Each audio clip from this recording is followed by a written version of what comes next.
Poor girl offers to help young millionaire with a difficult calculation. His response is unexpected. The alarm clock went off at 5:30 a.m. just like every other day.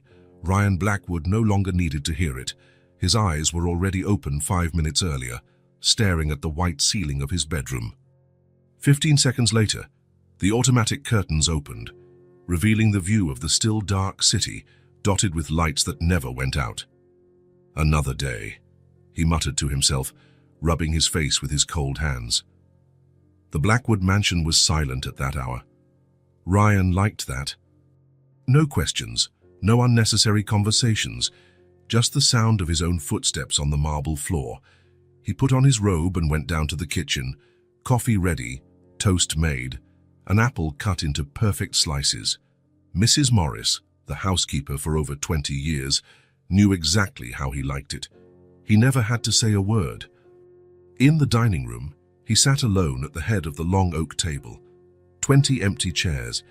His father had insisted on that table when Ryan was still a child. "One day you'll understand the value of having a place to seat important people," he had said. Years later, Ryan understood the value, but the chairs remained empty. As he ate, he reviewed the numbers on his tablet. Blackwood Industries had grown 12% in the last quarter. It wasn't enough. His father expected 15%.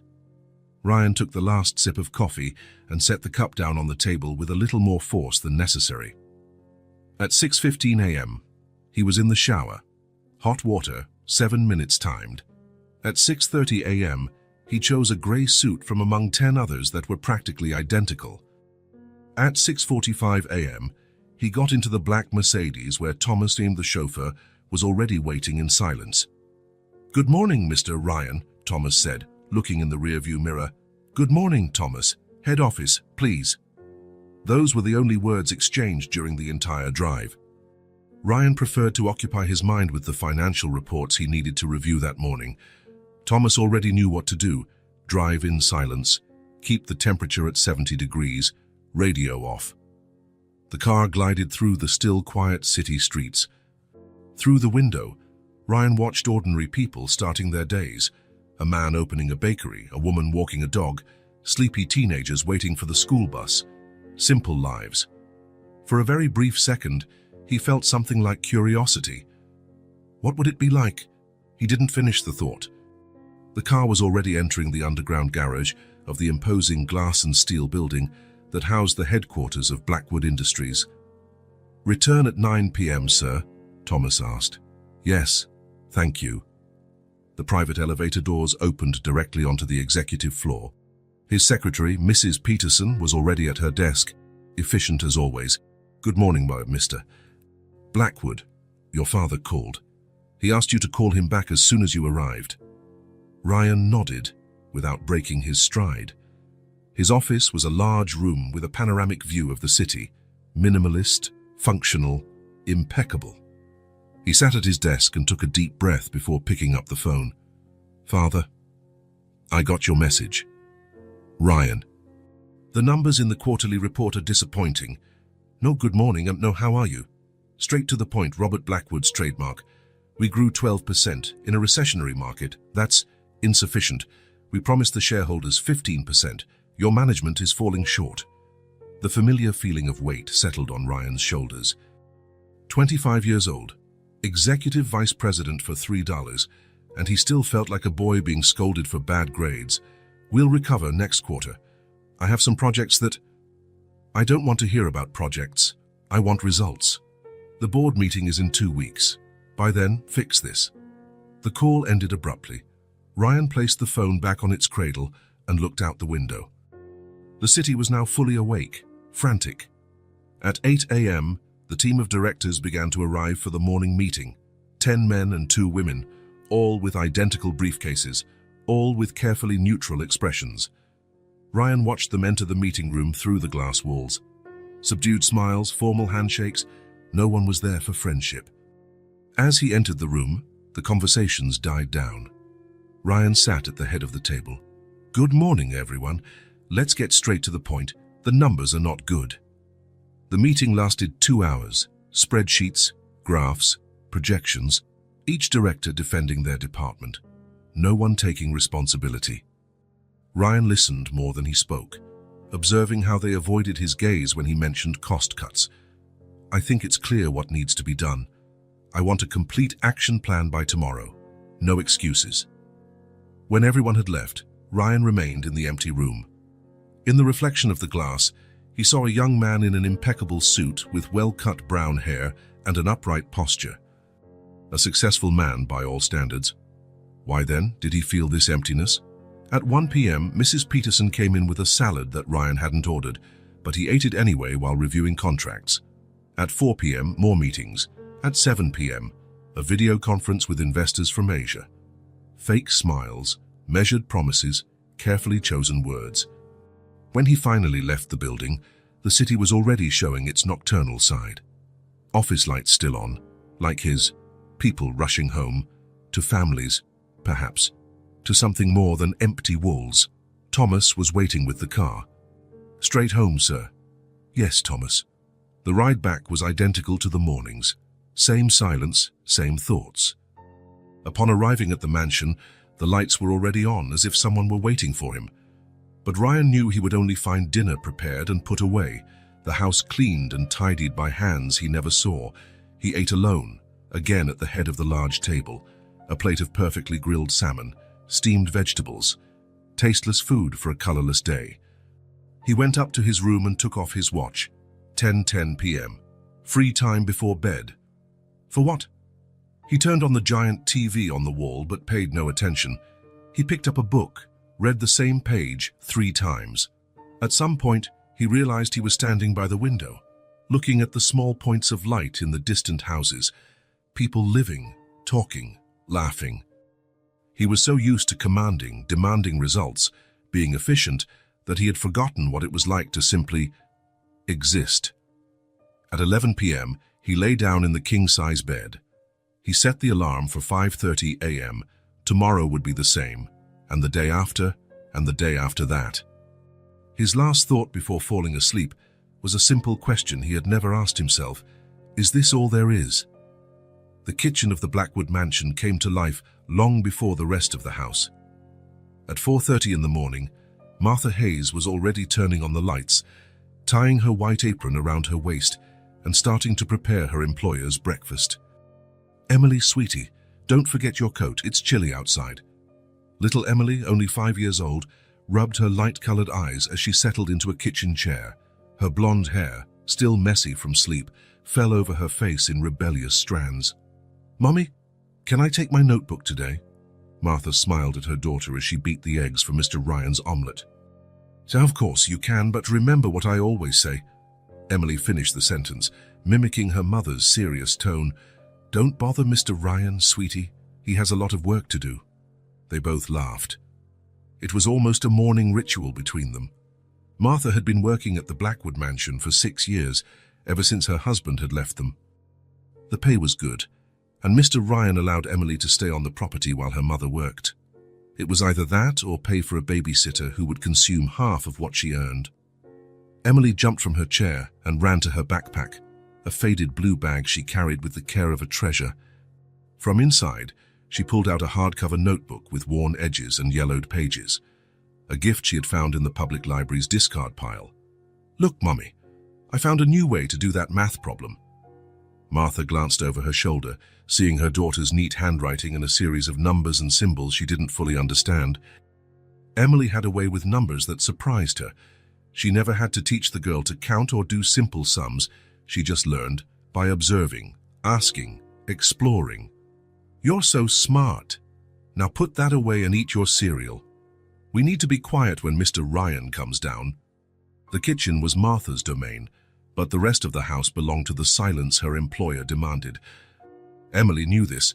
From a very young age, she had learned to move like a shadow through the mansion's corridors, to speak in whispers, to exist without being noticed. At 5:30, Mr. Ryan's alarm would go off. At 5:45, he would come down for breakfast. Martha finished the final touches while Emily, already fed, sat in the corner of the pantry with her notebook. It was her favorite hiding spot, close to her mother but out of sight. Through the crack in the door, Emily watched. She saw Mr. Ryan come in every day, sit alone, eat without haste and without pleasure. He seemed so sad, not a crying kind of sad, but a not smiling kind of sad. Emily couldn't remember ever seeing her boss truly smile, not like her mother smiled. "Why does he never smile, Mommy?" she asked once after Ryan had left. "Some people carry burdens we can't see, sweetie. Mr. Ryan has a lot of responsibilities." Emily didn't quite understand what responsibilities were, but she imagined them as heavy packages on the shoulders of the always serious man. After breakfast, the mansion would be empty. Mr.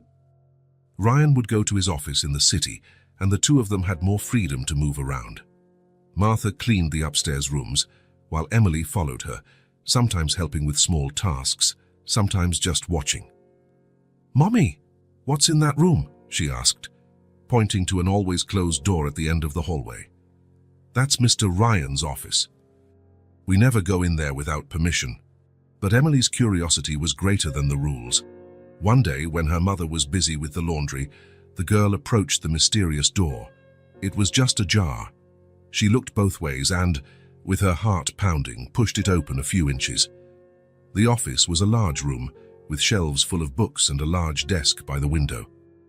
What caught Emily's attention most were the papers scattered on the desk, sheets upon sheets covered in numbers, graphs, and symbols that seemed to dance before her eyes. She couldn't resist. She tiptoed in and approached the desk. Her blue eyes sparkled at this new world. She pulled up one of the chairs and climbed on it to get a better look. They were calculations, lots of them, some similar to the ones she did in her notebook, others more complicated. Careful not to mess anything up, Emily leafed through the papers, trying to understand the numbers. Without realizing it, she picked up a pencil and began to make notes in the margin of one of the documents.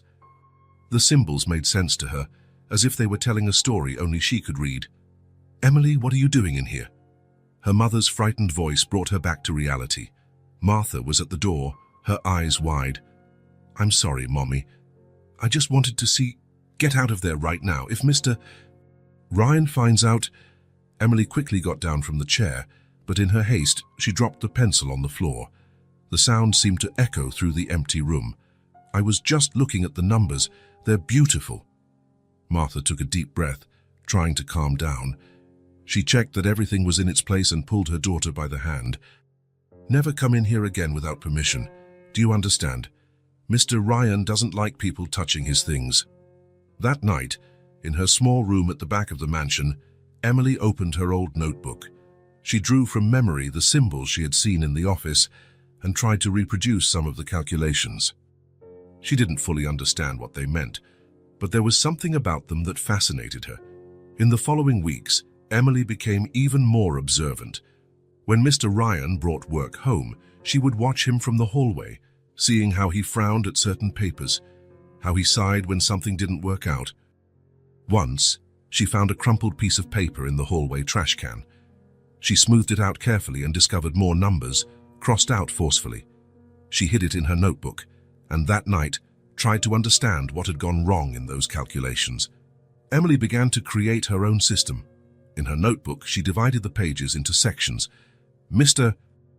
Ryan's problems, my problems, and ideas. The last part was her favorite. There, she invented math problems for herself, created patterns, and made drawings with numbers. "You and that notebook," Martha would say, ruffling her daughter's hair. "One of these days I'll think you prefer numbers to people." But that wasn't true. Emily loved people. She loved observing them, understanding them. And in her child's mind, Mr. Ryan was the most interesting puzzle in the mansion, a man who lived surrounded by wealth but seemed poorer than anyone she knew.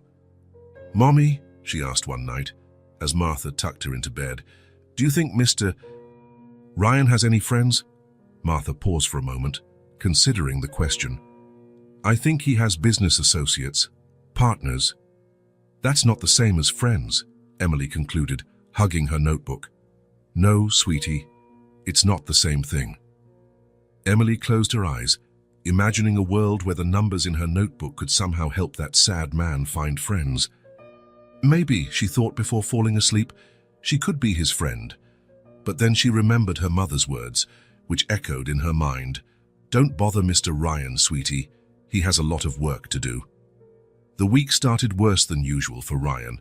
The board meeting was approaching, and his father increased the pressure with every call. The numbers weren't adding up, and the finance department seemed unable to find the flaw in the projections. Let's review this one more time, Ryan said on the phone. I need these calculations corrected by the end of the day. No exceptions. He hung up with more force than necessary and rubbed his temples. For the first time in years, he decided to bring work home. He no longer trusted his team to solve the problem, and the hours at the office weren't being enough. That afternoon, upon arriving at the mansion, he ignored his usual ritual. He didn't change clothes, didn't have dinner. He went straight to his private office, carrying a heavy briefcase and his laptop. Good evening, Mr. Ryan, Martha greeted, surprised to see him home so early. Would you like me to serve dinner? No, thank you, Martha. I don't want to be disturbed. The office door closed with a click, and Martha sighed. She knew that tone. She went back to the kitchen, where Emily was quietly coloring in a math book she had found at a church sale. Mr. Ryan is home, Martha commented. He seems worried. Let's be very quiet, okay? Emily nodded, but her eyes sparkled with curiosity. It was rare to see her boss home at this hour. Inside the office, Ryan spread papers across the desk. Spreadsheets, graphs, financial projections. Somewhere there was an error that compromised the entire quarterly plan. If he didn't find it, the meeting with the board would be a disaster. The hours passed. 9 o'clock, 10, 11. Martha put Emily to bed, but the girl couldn't sleep. Through the crack in her door, she could see the light still on in Mr. Ryan's office. It was past midnight when Emily, in her star-patterned pajamas and her inseparable notebook under her arm, walked silently down the hallway. The mansion was dark and quiet. Her mother was already asleep, exhausted from the long day's work. The office door was ajar. Emily peeked in and saw Ryan sitting at the desk, his head in his hands, papers scattered in front of him. He looked so defeated, so different from the always controlled man she saw every morning. Without much thought, Emily pushed the door open slightly. The soft creak made Ryan lift his head. "Who's there?" he asked, his voice tired. Emily froze for a second, but then took a step forward into the light. "It's me, sir." "Emily." Ryan blinked, as if trying to remember who this small blonde figure was. "Martha's daughter," Emily added, clutching the notebook to her chest. "Oh," Ryan said, running a hand over his face. "Shouldn't you be in bed?" "Yes, sir. But I saw the light on and—" Emily hesitated, then pointed to the papers. "You look sad about those numbers." Ryan looked at the girl with a mixture of surprise and irritation. He was about to send her back to bed when he noticed the notebook she was holding. The worn edges, marked pages, the cover faded from use. "What's that?" he asked, pointing to the notebook. Emily smiled shyly. "My number book. I do math in it." A 5-year-old girl with a math notebook. The image was so unexpected that Ryan momentarily forgot his problem. "Math? What kind of math?" Emily approached the desk, still cautious. "All kinds. Addition, multiplication. I'm learning division now." Just then, Martha appeared at the door, still tying her robe. Her face paled when she saw Emily in the office. "Mr. Ryan, forgive me, I didn't know. Emily, come here right now." "It's all right, Martha," Ryan said, surprising himself. "She's not bothering me." Martha hesitated, caught off guard. Never in 6 years had her boss allowed interruptions during his work. "Even so, sir, it's past her bedtime." "Emily, let's go." Emily glanced at the papers on Ryan's desk. Her small brow furrowed as she saw a series of numbers circled in red. "Are those the calculations that are wrong?" she asked, pointing. Ryan followed the girl's finger, surprised by her observation. "Yes, there's something wrong with these numbers, but—" "Can I try?" Emily interrupted, her blue eyes shining with genuine interest. Martha let out a muffled gasp. "Emily, don't be cheeky. Mr. Ryan has important work to do. It's not a game for children." But Ryan, exhausted and out of options, did something that surprised even himself. He pulled up a chair and placed it next to his. "Let her stay, Martha. Maybe a fresh pair of eyes will help." Martha stood frozen at the door, not knowing how to react. Emily, on the other hand, climbed onto the chair with agility, placed her notebook on the desk and leaned over Ryan's papers. For a few minutes, the office was silent. Ryan watched the girl who, with her brow furrowed in concentration, ran her finger along the lines of numbers.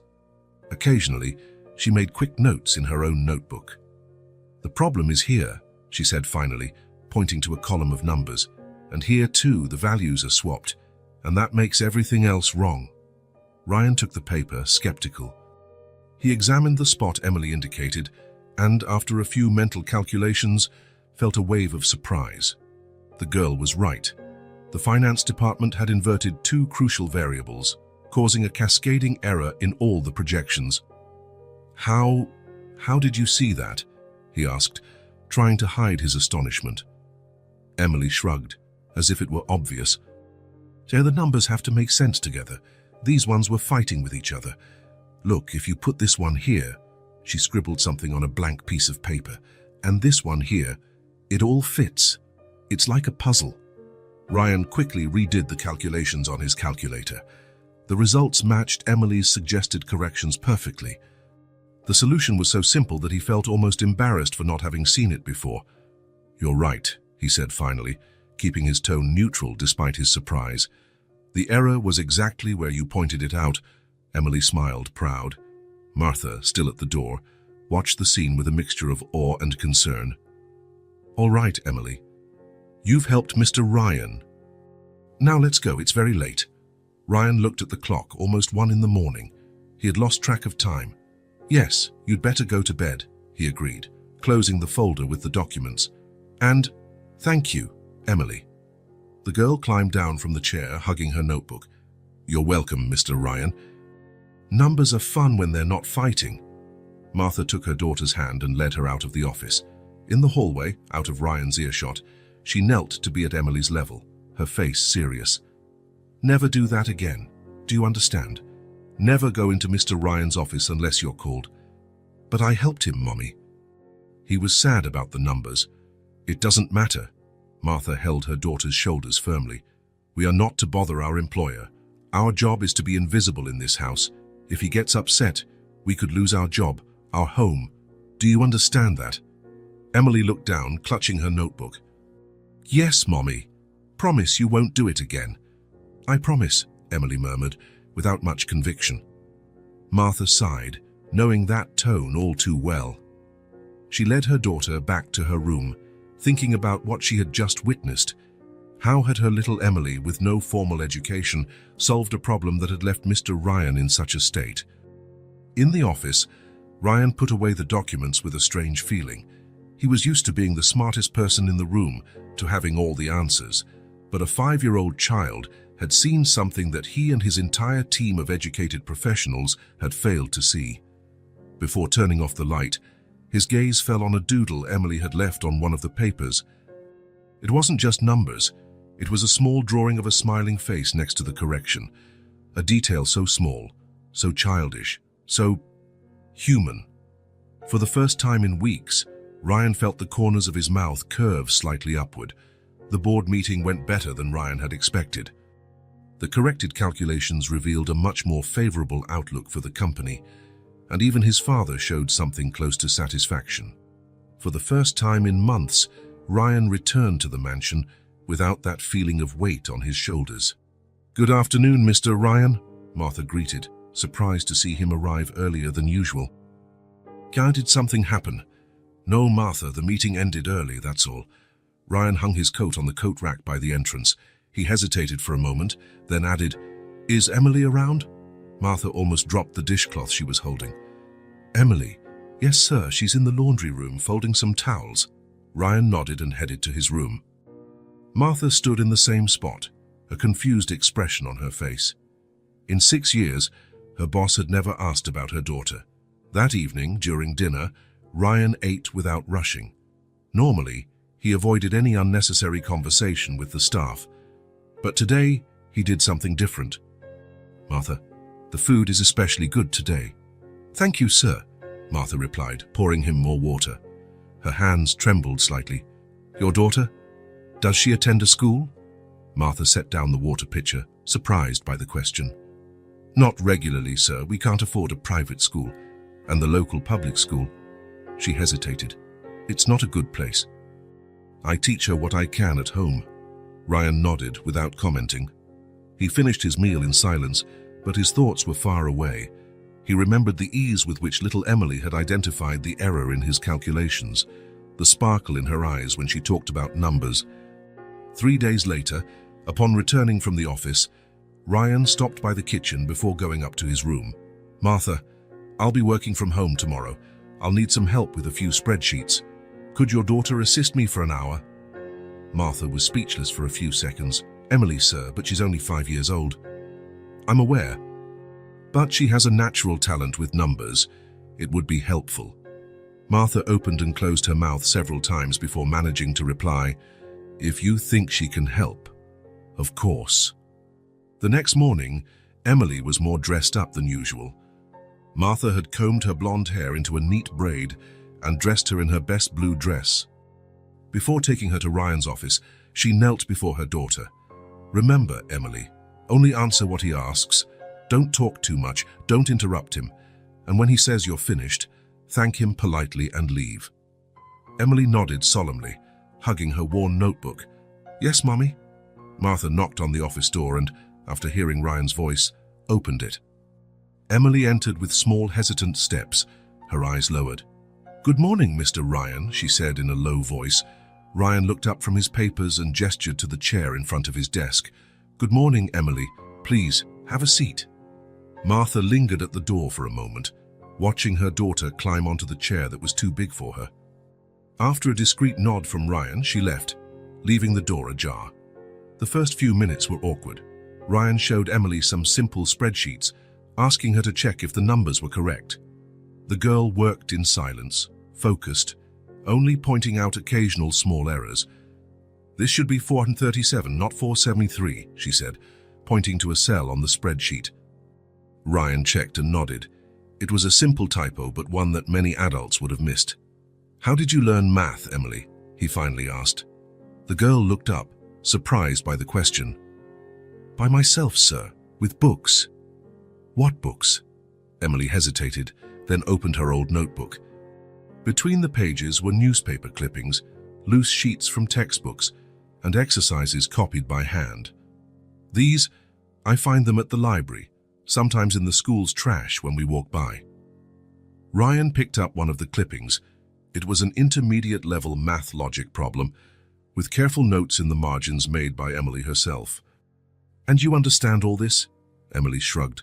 Not all of it, but I keep trying until I do. What followed was an hour of conversation more fluid than Ryan had expected. Emily, sensing his genuine interest, began to speak more freely about how she discovered patterns in numbers, how she created her own problems in her notebook. It's like the numbers tell stories, she explained, her blue eyes shining. When they're arranged the right way, they make sense. When they're not, it's like a confusing story. Ryan listened with growing attention. There was something in the way this child described mathematics that reminded him of his own long-forgotten passion for numbers. Before they became just tools for profit and competition, I think I know what you mean, he commented, surprising himself with the sincerity in his voice. When Martha returned to get Emily, she found something she never expected to see. Her daughter sitting comfortably in the chair, excitedly explaining something to Ryan, who was listening with genuine interest. Pardon me, Mr. Ryan, it's been over an hour. Ryan looked at the clock, surprised. Indeed, I didn't notice the time fly. He turned to Emily. Thank you for your help, Emily. It was enlightening. Emily climbed down from the chair with a smile. You're welcome, Mr. Ryan. It was fun. In the following days, a new routine was established in the Blackwood mansion. Ryan began to work from home at least twice a week, and on each of those occasions, he asked for Emily's help for a few hours. The sessions, initially focused only on checking numbers, soon turned into something more. As Emily went, what do you think of this chart? Ryan would ask, showing her a presentation he was preparing. "The colors are pretty, but it's hard to understand what the numbers mean," she would reply, with the direct honesty of children. Ryan would redesign the chart, considering her observations. It was strange, he thought, to value the opinion of a 5-year-old child. But there was something in the way Emily saw the world, without filters and complications, that brought clarity. During one of these sessions, Ryan noticed that Emily seemed less cheerful than usual. Her eyes constantly drifted to the window, where the rain was falling in thick sheets. "Something wrong, Emily?" The girl bit her lip, hesitant. "It's just that.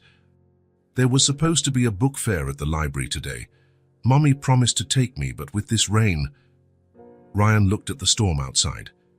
He thought about the commitments he had, the calls he needed to make. Then he looked at the disappointed expression on the little girl's face. "What kind of books were you hoping to find?" he asked, surprised at his own interest. Emily's eyes lit up. "Math books, and maybe a science one. The librarian said they would have books donated by schools, some almost new." Ryan looked at Emily's old notebook, at the carefully glued clippings, at the notes made with such care. "If your mother allows it," he said slowly, "I can drive you both there in my car." Emily's expression went from surprise to joy in seconds. "Really? You would do that?" Ryan nodded, trying to seem casual, as if offering a ride to his housekeeper's daughter was something he did normally. "I have some business to take care of in the city anyway." It wasn't true, but suddenly the idea of spending the entire afternoon in that silent mansion seemed unbearable. Martha was shocked by the offer, but didn't dare refuse. 40 minutes later, the unimaginable happened. Ryan Blackwood parked his Mercedes in front of a small local library, with Emily and Martha in the back seat. "I'll wait in the car," he said, turning on his laptop. "Take as long as you need." But 15 minutes later, the rain had subsided, and Ryan found himself walking towards the library. He told himself he just needed to stretch his legs. He found Emily crouched before a table of used books, flipping through an advanced math volume, far beyond what would be appropriate for her age. Martha was a few feet away, checking out more suitable children's books. "Find anything interesting?" Ryan asked, approaching. Emily looked up, surprised to see him there. This one has beautiful equations," she replied, showing him a differential calculus book. Ryan took the book, flipping through it with a slight smile. "I studied with a book like this in college." "You studied math?" Emily asked, her eyes wide. "Business and finance. But I always liked the math part." For an hour, Ryan did something he hadn't done in years. He lost himself among shelves of books, talking with someone about something other than business or profits. He helped Emily choose a few volumes appropriate for her level, but also included 1 or 2 more advanced ones for when you're ready. When they left the library, Emily was carrying a stack of books that almost hid her. Ryan, without much thought, reached out and took half of them. "Let me help." Martha watched the scene in silent astonishment. In 6 years of working for Ryan Blackwood, she had never seen him carry anything other than his own briefcase. On the way back, Emily talked non-stop about the books, about the problems she wanted to solve, about how she couldn't wait to show Mrs. Wilson, the librarian, what she would learn. Ryan listened, responding occasionally. There was something about the girl's excitement that was contagious. For a moment, he remembered what it was like to feel that kind of enthusiasm for something. When they arrived at the mansion, Ryan carried the books to the small back room where Martha and Emily lived. He had never been there before. It was a simple but cozy space, with plants on the windowsills and Emily's drawings on the walls. "Thank you, Mr. Ryan," Emily said, carefully placing the books on a makeshift shelf made of crates. "You're welcome, Emily." That night, Ryan had dinner in his usual spot, at the head of the large empty table. But his thoughts were in the small back room, where he imagined Emily poring over her new books, discovering worlds through numbers. The next morning, during breakfast, Ryan did something unprecedented. "Martha, about that public school you mentioned," he began as he methodically cut his toast. "What exactly are the problems?" Martha, in the middle of pouring coffee, hesitated. "It's too big of a school, with too few teachers, sir. The classes have almost 40 children, and the neighborhood, it's not very safe," Ryan nodded thoughtfully. And the private schools in the area, have you looked into them? Martha placed the coffee pot on the table carefully. They are all beyond my means, Carissa. Ryan took a sip of coffee, keeping his eyes on the cup. Emily has a natural talent. It would be a waste not to develop it properly. Martha wrung her hands in her apron, not knowing what to say. Ryan continued, as if talking to himself. Talents like that are rare. With the right guidance, who knows where she could go? That night, in his office, Ryan did something he hadn't done in years. He opened the bottom drawer of his desk and took out an old photo album. He ran his fingers over the dusty cover before opening it. On the first page, a boy of about 8 years old smiled, holding a math trophy. His eyes shone with the same enthusiasm that Ryan now recognized in Emily's eyes. When he was that child, he dreamed of being a mathematician, maybe a professor. He loved solving problems, finding patterns, discovering the elegance hidden in numbers. But his father had other plans. Math is a tool, not a career, he always said. All Blackwoods build empires, not equations. Ryan closed the album and looked out the window at the dark night. Somewhere in the back of his mind, an idea was beginning to form. An idea about numbers, wasted talents, and second chances. The following weeks brought a new routine to the Blackwood mansion. The work sessions between Ryan and Emily became part of daily life, and no one was surprised anymore to see the two of them together in the office, or, occasionally, in the garden when the weather permitted. On a Sunday afternoon, something rare happened. Ryan decided not to go to the office. It was a sunny spring day, and he suggested they talk on the back terrace where Martha grew some flowers. Emily arrived carrying her books and her inseparable old notebook. We don't have to work today, Ryan said, pointing to a table with lemonade and cookies. We can just talk. Emily looked at him with curiosity, then at the cookies. She climbed onto the chair with a smile. My mom made these cookies yesterday, they're the best. Ryan poured a glass of lemonade for her and one for himself. It was strange how, in just a few months, his relationship with this child had transformed. From a distant employer to, what exactly, a mentor, a friend?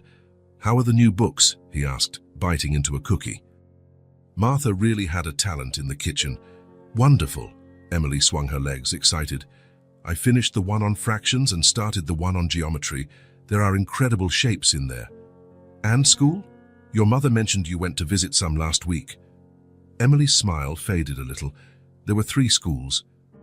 The first one was big and beautiful, with a huge library. The second had a science lab. The third had a covered court.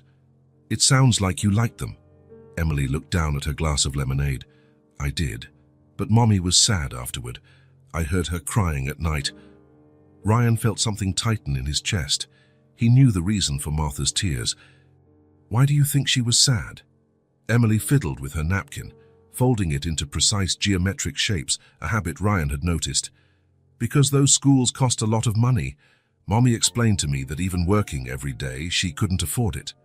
Ryan nodded, not knowing what to say. He was well aware of the tuition fees at those schools, insignificant for someone like him, impossible for someone like Martha. But it's okay, Emily continued, forcing a smile. I can keep learning with my books. And Mrs. Wilson from the library lets me stay there all day when Mommy has to work somewhere else. Somewhere else? Yes. Besides working here, Mommy cleans houses on Wednesdays and bakes cakes to order on weekends.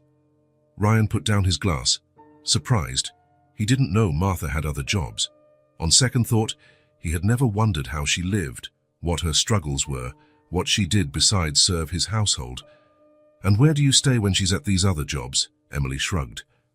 Sometimes I go with her and stay quiet. In the big houses, people don't even notice I'm there. Other times I stay at the library or with Mrs. Patel from the corner store. Ryan imagined Emily sitting in a corner with her old notebook while her mother cleaned strangers' houses. The image deeply disturbed him. That must be hard for you. Not really. I have my books. And Mommy always finds a safe place for me. The simplicity with which Emily accepted the hardships of her life made Ryan feel a pang of shame. He, who had everything, often found reasons to complain. She, who had so little, seemed grateful for every small thing. The hardest part, Emily continued, now in a low voice, is when Mommy gets sick. Does your mother get sick often? Last winter, she got a very bad flu. She couldn't work, but she also couldn't stop. She said if she stopped, we wouldn't make the rent money. Emily picked up another cookie. She coughed a lot and was always tired, but she kept working. I wish I could help more. Ryan's discomfort grew. He vaguely remembered Martha looking unwell the previous winter, but hadn't paid it any mind. After all, she continued to perform her duties efficiently. It had never occurred to him to ask if she was okay. And your father, does he help you? Emily's face grew serious. I don't have a father. I mean, I do have Tuoi, but he left when I was a baby. Mommy says he wasn't ready to have a family. Ryan nodded, not knowing what to say. His own family had its problems. A demanding and distant father, an absent mother who preferred traveling through Europe to spending time at home, but he had never lacked anything material. He never had to worry about the next rent payment or if there would be enough food. But we're okay, Emily added, with a surprising maturity for a 5-year-old. Mommy says we're a small but strong team. Your mother seems like an incredible person. She's the best person in the world, Emily declared with conviction. She works so hard so I can have nice things. Do you know what she told me once? What? That all the extra money she makes goes into my future box. It's a little blue box where she keeps coins and bills for my education. Emily smiled. I show her all the math I learn to prove the money is being well spent. Ryan felt a lump in his throat. He thought of his own future. If you want this type of stories, then subscribe to Golden Chapter Whispers.